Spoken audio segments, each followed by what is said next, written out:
I'm Doug, your tech support representative for Atlantic British, and in this video I'm going to show you the trailer wiring harness that we manufacture for the LR3s. This will work just as well and is designed very much just like the original design, and you'll find the installation can be very easy. Now, just to show you with it on the bench, essentially you'll just find it's a single harness.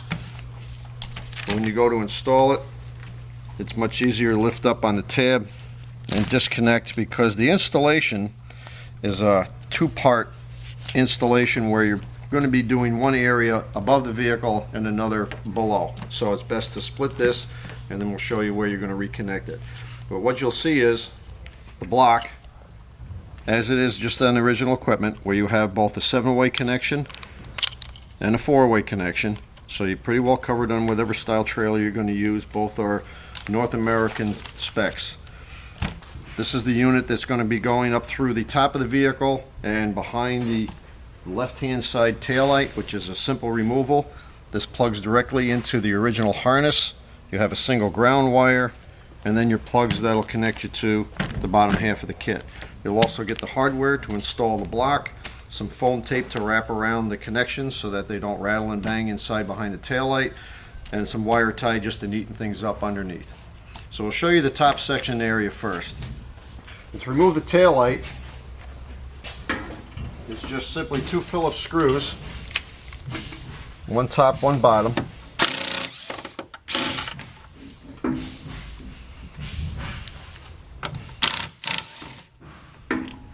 And the outside of the light is held with sort of 2 pop-in design pins, where you can just take a piece, and I would use a plastic vinyl trim tool so that you're not going to scratch any paint, and just simply pop that out.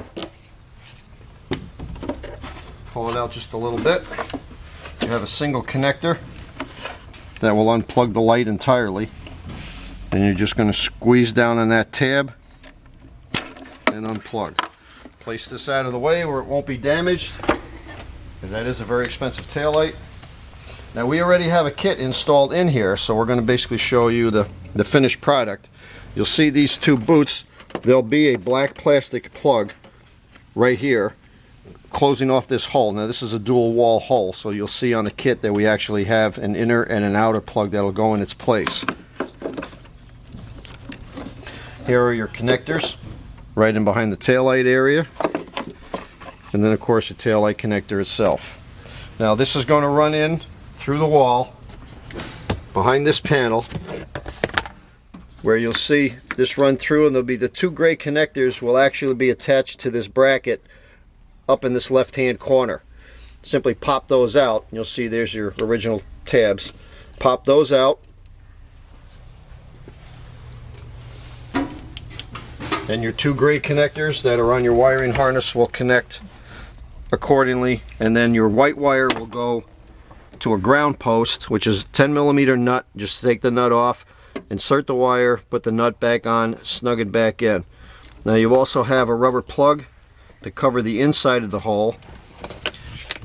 So this will seal off the inner hole. This will seal off the outer hole that we showed you here. So now we're going to put this up in the air, and we'll show you how the bottom half is attached. Alright, so we have the vehicle in the air. We're now going to show you how we're going to install the lower half of this wiring harness. Now, when you're going to get to this initially, you're going to have a plastic cover over the back of this, which is just simply remove 2 screws out of the bottom. That pops up. This is going to leave this open area right here. You'll see the large area on the left, which will be for the connecting block, which you'll see we have one already installed. You'll see the way this is oriented so that this flips to the side, and the 4-way connector on the bottom. Having the 7-way and the 4-way, you'll pretty much be able to connect any trailer that's run in North America, because this is all based on North American specs. The only thing you won't get with this is going to be your trailer brake.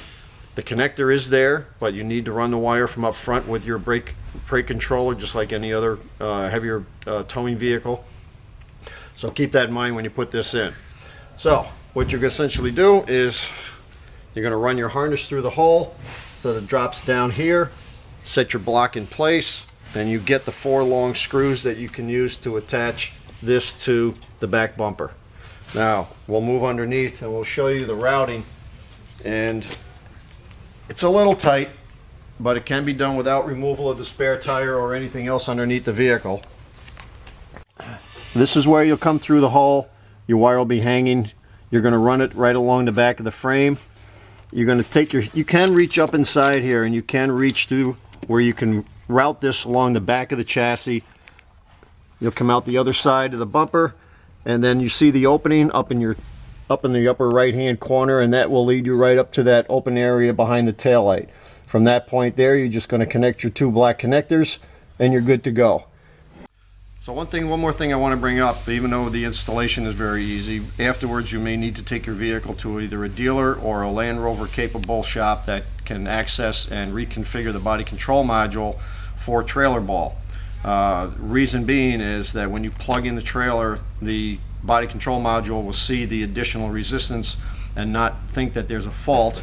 It will also turn off the rear parking aids if you have those on your vehicle, so that it's not continually beeping at you thinking you have something very close back behind your vehicle. So keep that in mind. You probably will need to have it reconfigured, but once that's all said and done, you should be ready to go. So again, when you're ready to install the trailer wiring in your LR3, feel free, give our knowledgeable salesman a call at 1-800-533-2210, and thanks for watching.